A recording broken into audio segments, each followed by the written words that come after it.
There are two big sources of capital that could drive the next crypto bull market in the next year or two. And in today's Crypto Over Coffee episode, I'm going to share with you what those groups are and the likelihood that they enter the crypto market in force in the coming years. So hit the subscribe button, stick around for the whole show, and you'll get all the details that we've got in store today. Got a really good iced coffee as well. This one is Onyx Coffee Roasters in Ethiopian. It's fantastic. So, big question. Would you like to see Bitcoin at $64,000 again? I know that I certainly would. And a couple weeks ago, I shared my top few indicators for a crypto bull market resurgence.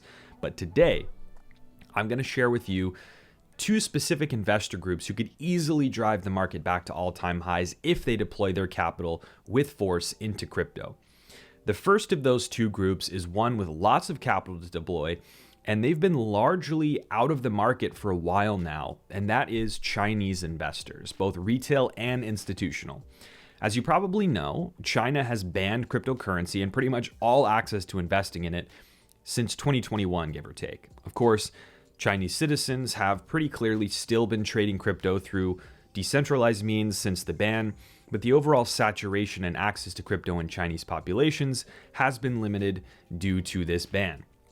Now, recently, Hong Kong suddenly began rolling out access to regulated crypto investing platforms for its citizens, which is a pretty stark policy reversal from the last rulemaking that's been done on crypto. In isolation, this is not really much to buzz about because the rules are still restrictive and it only gives access to high market cap coins like Bitcoin and Ether. But let's speculate for a moment that these policies are a testbed for mainland China and other regions as well that are currently still under stringent bans.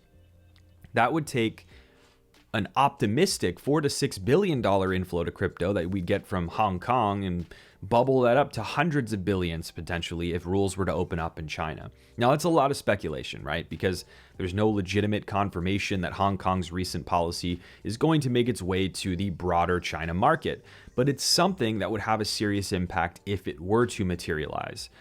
That said, there is another sort of hidden impact that these policy shifts in Europe and Hong Kong, etc., are starting to have, the subtext, if you will, and that these things are putting a lot of pressure on the United States to act before it gets left behind on crypto policy, and as innovators leave the country, it's only going to put more pressure on.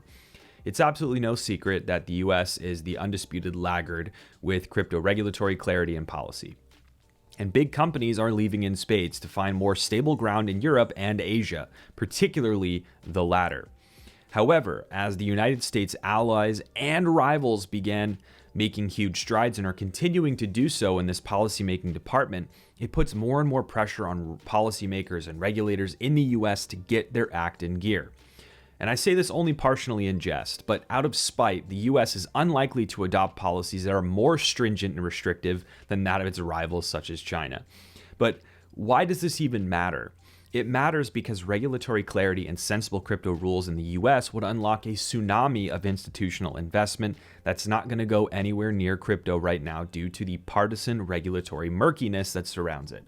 And I don't pretend to have relationships with any large institutional investors, but I definitely have some who work at smaller firms and definitely in the venture capital world.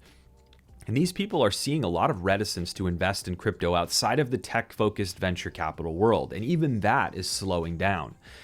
To me, if the United States gets pressured to act and get its act in gear and put sensible policy in place, we could see serious institutional inflow, even if macroeconomic conditions don't fully improve in the short to mid-term.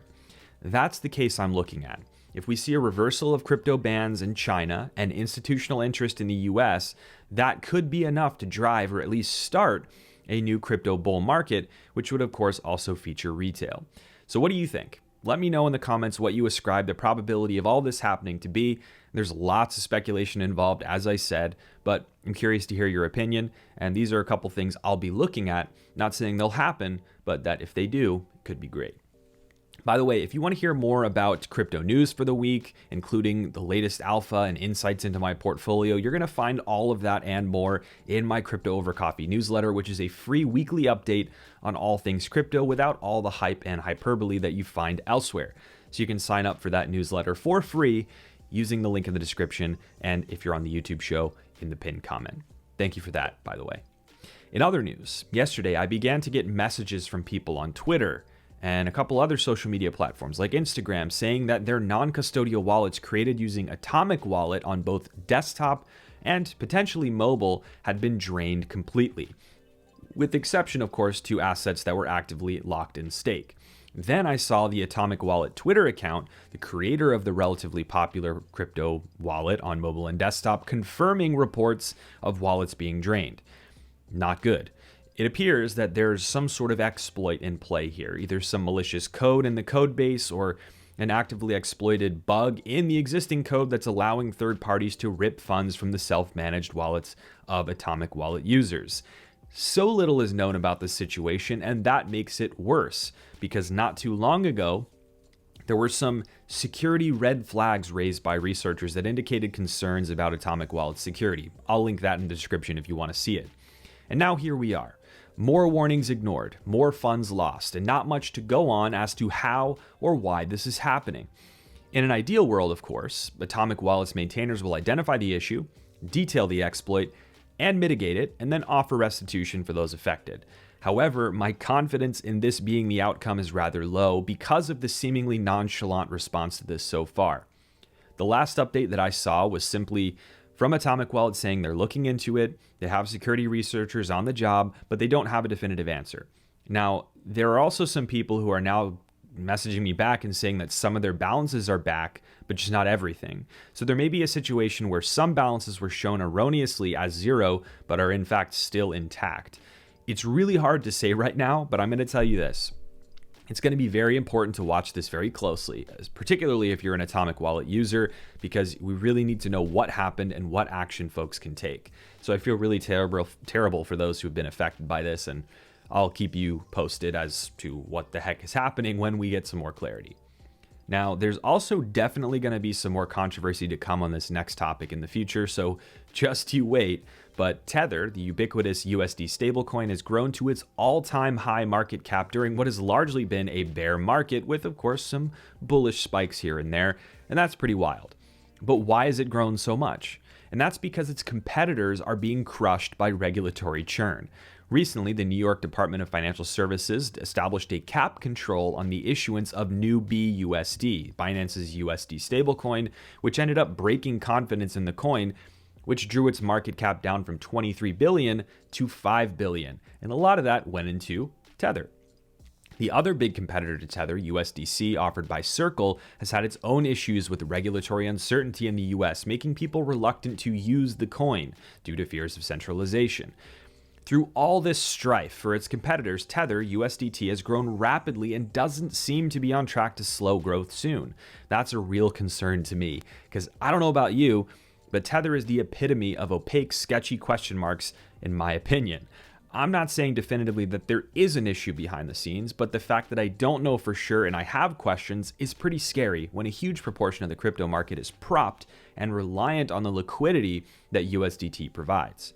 Diversity of stablecoins is a very important piece of market health, in my view, because a collapse of one of these coins would be unlikely to bring down the entire market structure with diversity, like we saw with UST. However, if Tether were to collapse now, it would be complete and utter destruction, existential destruction. And this is just another symptom of poor regulatory policy-making performance in the United States and elsewhere for that matter as it relates to crypto. It creates worse risk. You might trust Tether yourself, and that's cool, you're free to. I'd like to trust Tether, but I just can't because we don't have all the information and there's been no transparency for so long. And speaking of trust and transparency, that brings me to today's 404 Logic Not Found, a firecracker of a segment where we bring attention to illogical happenings in the crypto space. If you want to help this show get some attention, of course, please hit the like button, subscribe, share it with your friends. Whatever you can do is much appreciated. And now, without rehashing the whole thing over and over and over again, Ledger, a popular hardware wallet maker, created quite a stir when it announced its Ledger Recover feature, a semi-custodial backup option for users' cryptographic keys. And I have a detailed video on all this whole thing. If you want all the details, I highly recommend you watch it after this, so I'll link it in the description.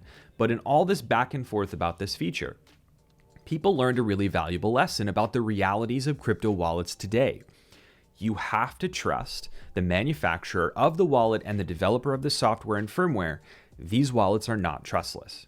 Whether the Ledger Recover feature exists or not, you still have to trust Ledger not to write firmware that allows them or some government, for example, to extract private keys from your device.